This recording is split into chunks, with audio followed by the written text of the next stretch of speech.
આપ સૌને મારા સાદર પ્રણામ. આપણી આ ચેનલમાં આપ સૌનું હાર્દિક સ્વાગત છે.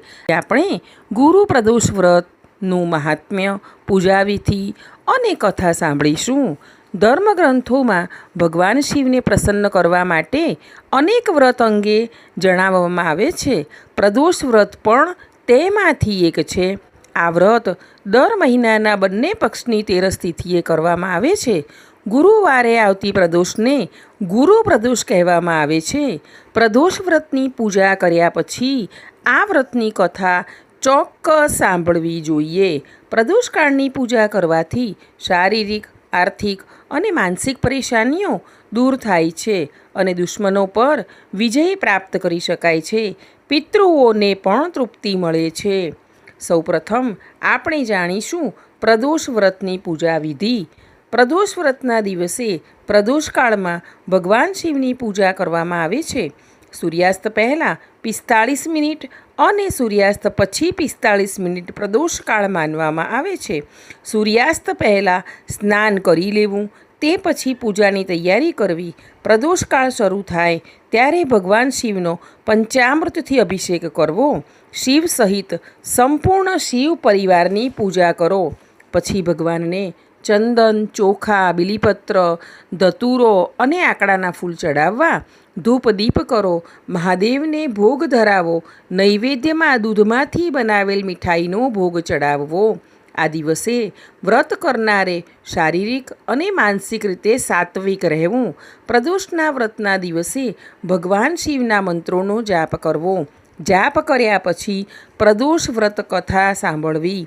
અંતમાં આરતી કરીને સમગ્ર પરિવારે પ્રસાદ લેવો. હવે આપણે ગુરુ પ્રદોષ વ્રતની કથા સાંભળીશું, જે વ્રત કરનારે અને ન કરનારે બંનેએ સાંભળવી જોઈએ, જેથી જીવનમાં સુખ, સમૃદ્ધિ, ધન, ધાન્ય, સંતાન અને કુંવારી કન્યાને જલ્દીથી ઉત્તમ વરની પ્રાપ્તિ થાય છે. એકવાર ઇન્દ્ર અને વૃત્રાસુરની સેના વચ્ચે ભીષણ યુદ્ધ થયું. દેવતાઓએ રાક્ષસ સેનાને હરાવી તેનો નાશ કર્યો.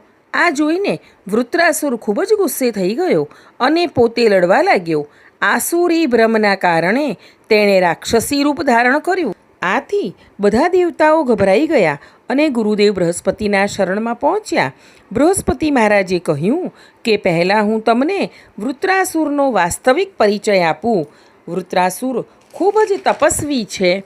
તેમણે ગંધમાદન પર્વત ઉપર કઠોર તપ કરીને ભગવાન શિવને પ્રસન્ન કર્યા. પહેલાંના સમયમાં તે ચિત્રરથ નામનો રાજા હતો. એકવાર તેઓ વિમાનમાં કૈલાસ પર્વત પર ગયા. માતા પાર્વતીને ત્યાં શિવજીના ડાબા ભાગમાં બેઠેલા જોઈને તેમણે ઠેકડી ઉડાવતા કહ્યું, હે પ્રભુ, બ્રહ્મમાં ફસાઈને આપણે સ્ત્રીઓના પ્રભાવમાં રહીએ છીએ, પરંતુ દેવલોકમાં એવું દેખાતું ન હતું કે સભામાં એક મહિલા આલિંગન સાથે બેઠી છે. ચિત્રરથના આ શબ્દો સાંભળીને સર્વવ્યાપી શિવશંકર હસી પડ્યા અને બોલ્યા, હે રાજા, મારો વ્યવહારિક દૃષ્ટિકોણ અલગ છે. મેં મૃત્યુદાતા કલકૂટ મહાવિષને લીધો છે, છતાં તમે સામાન્ય વ્યક્તિની જેમ મારી મજાક કરો છો. માતા પાર્વતીએ ક્રોધિત થઈને ચિત્રરથને સંબોધતા કહ્યું, હે દુષ્ટ, તમે સર્વવ્યાપી પ્રભુની સાથે સાથે મારો પણ ઉપહાસ કર્યો છે. તેથી હું તમને શીખવીશ કે તમે આવા સંતોનો ઉપહાસ કરવાની હિંમત પણ કરશો નહીં. હવે તમે રાક્ષસનું રૂપ ધારણ કરીને વિમાનમાંથી નીચે પડો.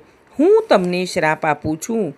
જગદંબા ભવાનીના શ્રાપને કારણે ચિત્રરથને રાક્ષસનું સ્વરૂપ મળ્યું અને ત્વષ્ટ નામના ઋષિની મહાન તપસ્યાથી જન્મ લઈને તે વૃત્રાસુર બન્યો.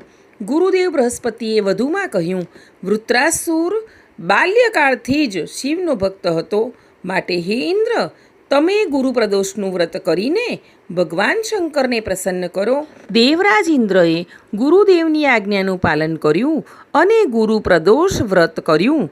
ગુરુ પ્રદોષ વ્રતના મહિમાથી ઇન્દ્રએ ટૂંક સમયમાં જ વૃત્રાસુર પર વિજય મેળવ્યો અને દેવલોકમાં શાંતિ પ્રવર્તી. આમ જેઓ ગુરુ પ્રદોષનું વ્રત કરે છે તેઓ દુશ્મનો પર જીત મેળવે છે અને શિવકૃપાથી શત્રુઓને હરાવવામાં સફળતા મળે છે. સર્વત્ર વિજય પ્રાપ્ત થાય છે. અહીં ગુરુ પ્રદોષ વ્રતનું મહાત્મ્ય, પૂજાવિધિ અને કથા પૂર્ણ થાય છે. બોલો ઉમાપતિ મહાદેવની જય. મારા આગળના વિડીયો જોવા માટે આપણી આ ચેનલને લાઇક, શેર અને સબસ્ક્રાઈબ કરજો. મને સાંભળવા બદલ આપ સૌનો ખૂબ ખૂબ આભાર. આપણે સૌ હંમેશા ખુશ અને નિરોગી રહીએ તેવી પ્રભુના ચરણોમાં પ્રાર્થના.